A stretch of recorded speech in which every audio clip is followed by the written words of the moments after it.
Thinking Aloud. Conversations on the leading edge of knowledge and discovery with psychologist Jeffrey Mishlove.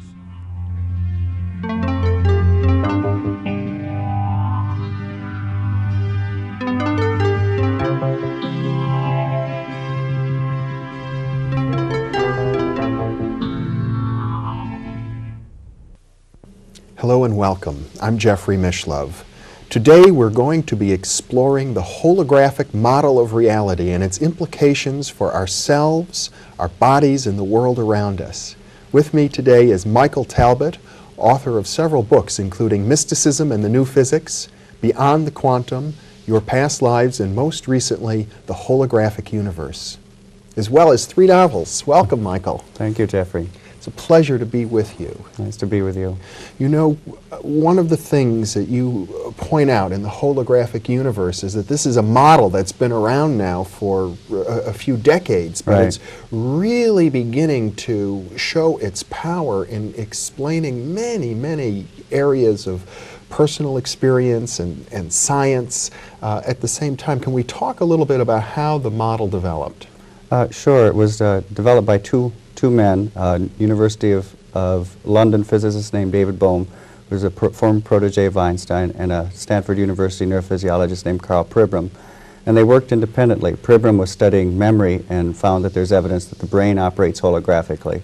And Bohm was studying subatomic physics and found that on the subatomic level, the fabric of reality seems to possess properties that are reminiscent of a hologram.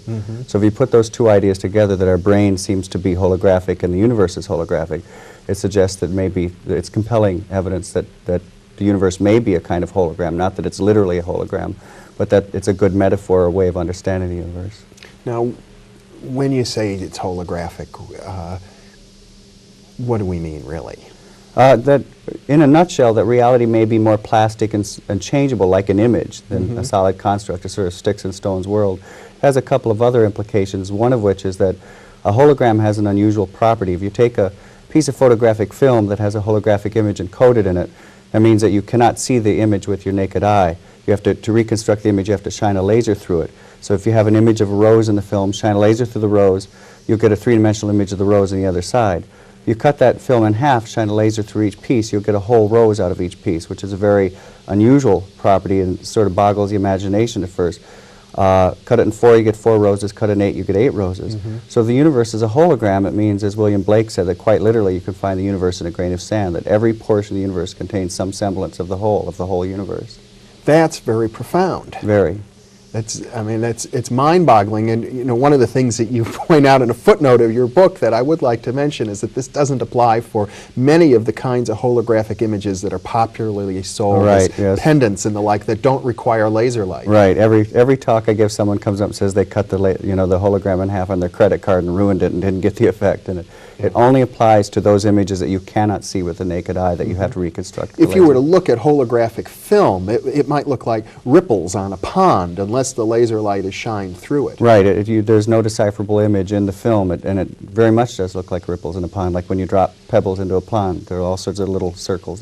They're called interference patterns. Right. The same as when you drop 2 pebbles in a pond and the ripples crisscross. That is exactly what is in the film. It's the crisscrossing of the laser light that's recorded on the photographic film. So there's the sense about a hologram that there's 2 levels. One is this 3-dimensional image that's projected, and it can look so real that you want to reach out and touch it. And then the other level are these interference patterns. Right. That reality in a hologram can manifest in 2 ways: as a concrete image, or as this sort of indecipherable blur of energy. And an analogy to this is when you're watching Johnny Carson on your television set.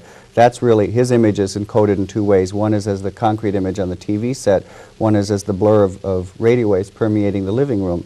And if the universe is a hologram of some sense, in some way, it suggests that there may be 2 very drastically different levels to reality, that the concrete reality we see, you know, when we look at these chairs and at the, you know, the trees and the clouds and everything like that. Our bodies. Are just one way that reality manifests, and that at some deep level there's a level of reality where everything dissolves into an ocean of energy that is holographically interconnected, where every portion of the universe is contained in every tiny area of the universe. So that implies that this notion that we go about our everyday lives with thinking of ourselves as separate from each other, and the cup is separate from the coffee that goes in the cup, that these notions are somehow, what would you say, superficial or contradicted at a deeper level?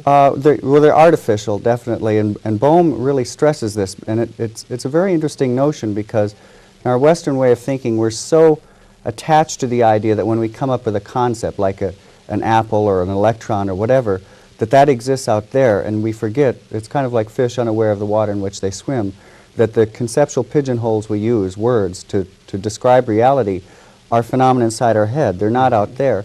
And most of the time this is a philosophical quibble, but when you get down to quantum physics, and this is one of the reasons that Bohm came up with the holographic idea, it starts to have real effects. And one of those is it's been discovered that if you take two subatomic particles like electrons, that in certain instances, when you do something to one, it will always affect the other, no matter how far apart they are. It's kind of like stories that you've heard of identical twins, where when one is hurt, the other feels the pain.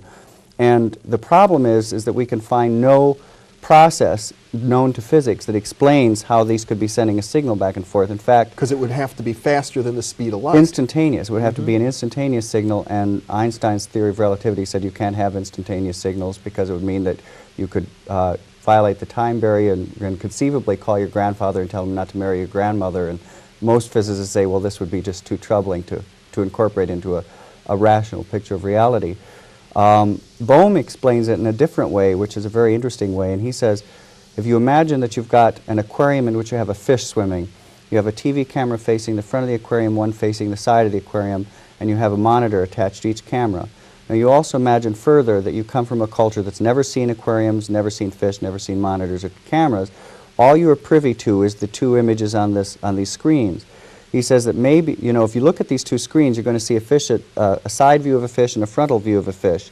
And because you don't know what the deeper reality is, the reality of the aquarium, you may assume that these are two separate things.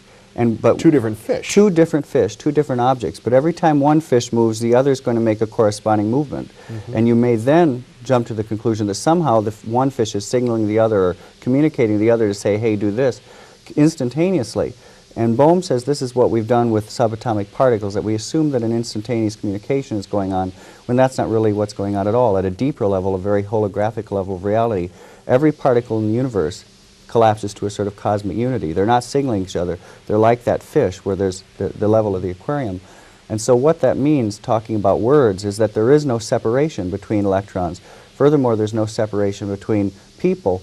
And this has all kinds of very boggling implications, one of which is that we've always tried to understand, for example, psychic phenomena, like how could I get information out of your head in my head, as some sort of signal going back and forth. But if we're organized, if we live in a universe that's organized holographically, you no longer have to tackle it that way. It could be that I have the entire universe and every neuron, every cell, every atom, every electron in my head, and you do also.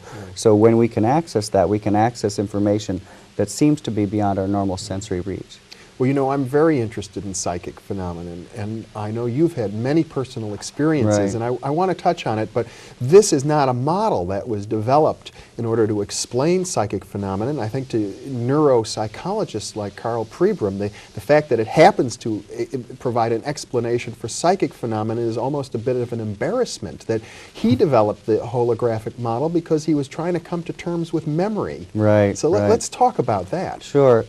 Pribram was working under a very famous neurophysiologist named Carl Lashley, and it was at a time when it was believed that memory was stored in a specific spot in the brain, and there was something called the proverbial grandmother cell, that there was literally a cell in your brain that contained the memory of your grandmother, of what you knew about your grandmother.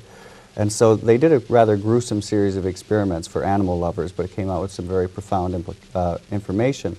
They took rats and they taught them how to run mazes. And then they would surgically remove various portions of the brain, Pribram and his mentor, Carl Lashley. The reasoning being that if they could remove a portion of the brain and the rat could no longer run the maze, they'd found the area of the brain where the rat's memory of the maze running ability was encoded. Now, every time they removed a different portion of the brain, they discovered that they could never remove the memory of how to run the maze. They could impair the rat's ability so it might limp through the maze, but they couldn't remove it. And really, you know, surgeons had known this for a while, doctors had known this for a while, because when people have head injuries, they don't forget half of the alphabet or half of their family or half of a novel they've read. They have global memory impairment where their entire memory may be hazy. But memories don't seem to be stored in our heads in the same way that books are stored on a shelf. And it wasn't until the 60s when Pribram encountered the holographic model that says that the whole is contained in every part that he said, aha, this may be what's going on in the brain. Specifically, because a hologram is made out of interference patterns, the hologram that you see, that we talked about earlier is made out of the interference pattern of laser light, but it can be made out of the interference patterns of any kind of energy, electromagnetic energy, electricity, X-rays even. And so Pribram said, since our synapses are constantly giving off electrical impulses, these are like proverbial pebbles dropping into the sort of electromagnetic pool of our brain. They're sending out ripples that are constantly crisscrossing. And he believes that's what the brain hologram, that's how we think and how we remember is through that hologram inside the head. It would apply in another sense, too, because if you take a hologram image and cut it in half or in quarters or in tenths, each time you reduce it in size, the image becomes fuzzier and fuzzier, even though the whole image is there, just the way memory would seem to be. And it becomes fuzzier when you have portions of the brain removed. Yeah. Correct. And Pribram then also noticed that the same principle applied for visual information processing. Well, yes, it's very interesting. He did not make the discovery, but he came upon the research done by other investigators. And that is another very interesting thing. As you know, Mother Nature uses all kinds of mathematical languages. When we go to understand physical phenomena, we generally find that there's some sort of mathematical underpinning to whatever the phenomena is. There are uncountable mathematical languages. It turns out that the mathematical language involved in the making of a hologram is a system of mathematics developed by a Frenchman named Fourier. They're called Fourier transforms. Well, it also turns out that our brain uses Fourier transforms to translate visual information. And this is a very unusual state of affairs. It's kind of like discovering Eskimos speaking Spanish. It's not proof that the brain is a hologram, but it's suggestive that the brain is a hologram. And it turns out, in fact, all of our senses appear to rely on sort of Fourier transforms, that they all seem to use the same mathematics. So again, here's evidence that the brain uses the same mathematics to decipher the sensory world as are involved in the making of a hologram, which is, as I say, not proof, but compelling evidence that something is going on there. Well, what this seems to suggest is a new way of looking at consciousness itself. Very much so, yeah. It's an interesting thing. I have to say that I differ a little with Pribram, because Pribram thinks that the brain, as I said, that it's the electrical interference patterns in the brain. It is a brain hologram. I'm kind of a mystic because, at a young age I had an out-of-body experience where I left my body, and it became quite apparent to me while I was having this experience that I was thinking, but my brain was back in my body, which I could see in my bed. I knew it wasn't just a dream because I floated out over the ground outside my family's house, and I saw a book lying on the ground, and it was a book by the French short story writer Guy de Maupassant. And the next day, a neighbor said, by the way, Michael, I lost a library book by Guy de Maupassant. Have you seen it? And I thought, well, I floated over it last night. I didn't tell the neighbor that. But there was the book. And I was always I'm still very scientifically oriented. I want to understand the world in scientific terms. But it was really the first time that I sort of had to confront, the difference between my spiritual beliefs that we can survive, our bodily death, and this deeply held belief, scientific belief of mine that it's the brain that's doing the thinking. And I realized I had a kind of epiphany where I thought it isn't the brain that's doing the thinking. So I am not entirely certain that it's just the electromagnetic interference patterns that is the brain hologram, because those obviously would perish when the brain perishes.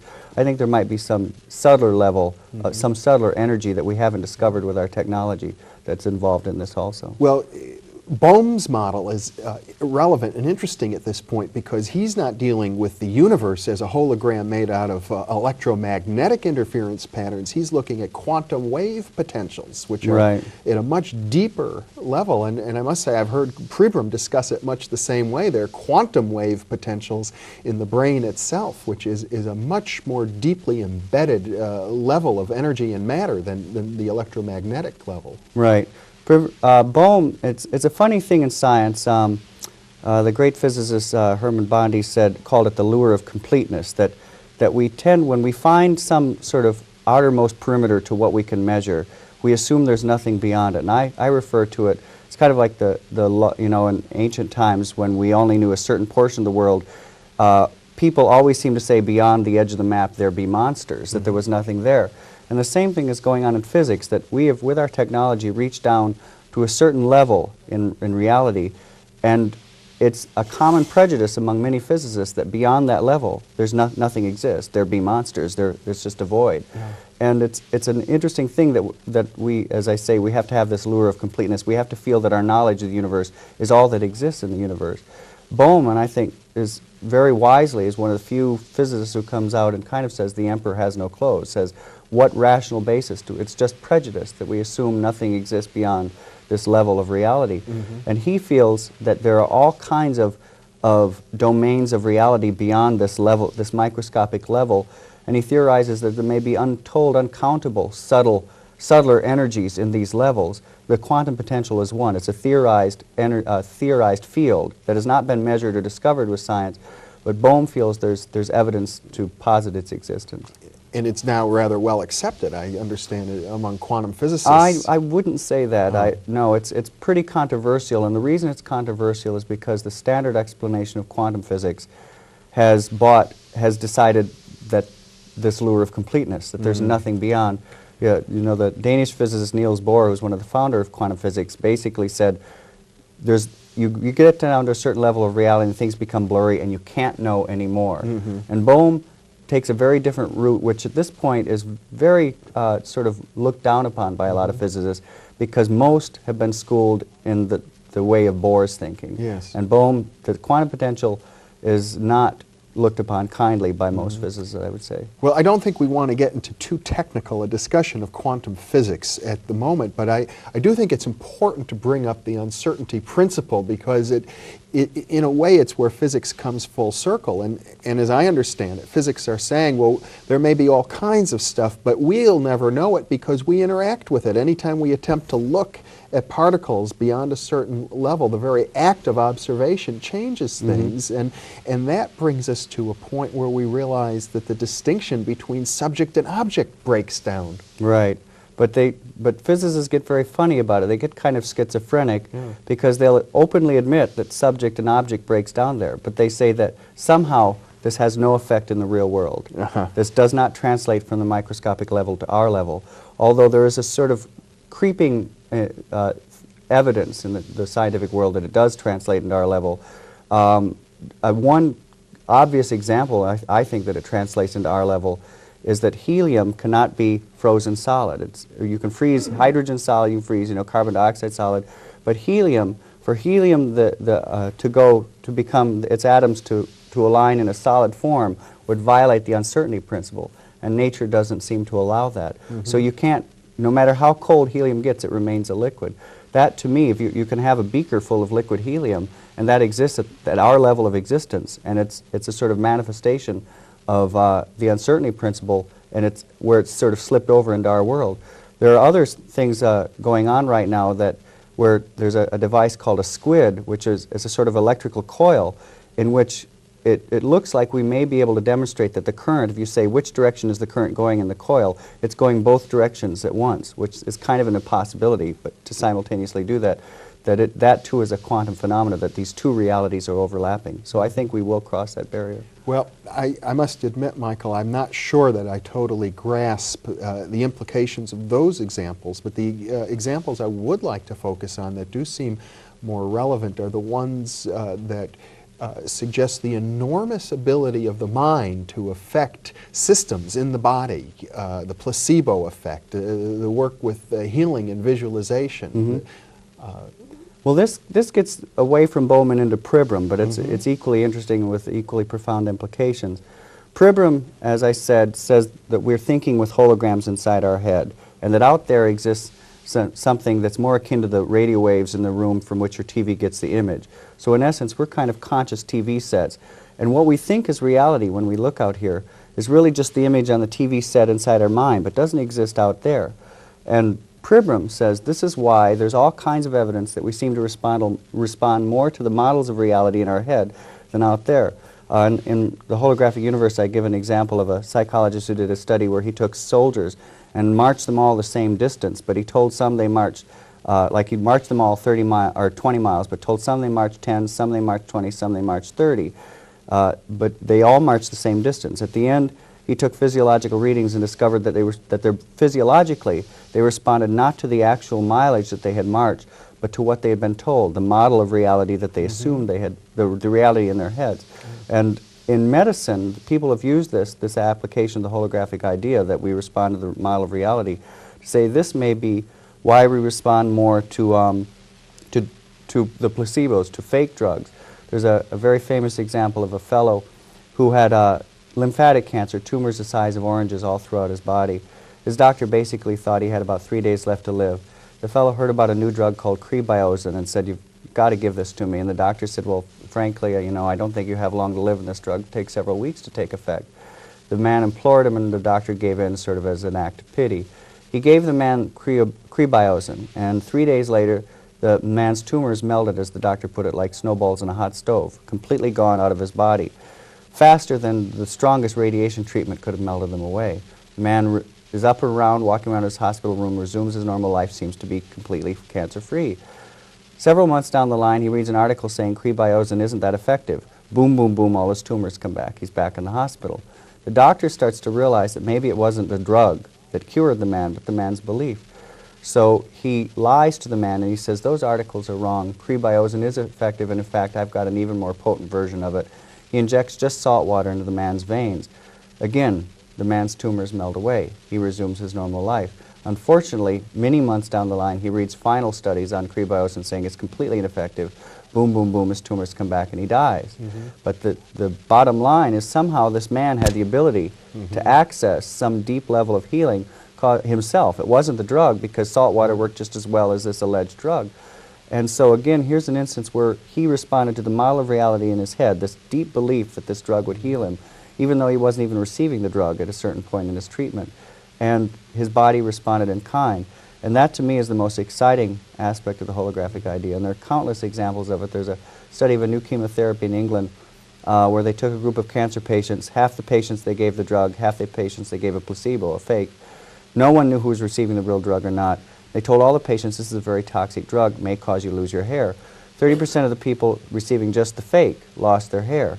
And when I first heard this, I immediately thought, oh my gosh, about every donut that I'd ever eaten in my life, and thought, oh, this is really bad for me. That I may be responding to the model of reality more than you know, the nutritional aspects of the donut.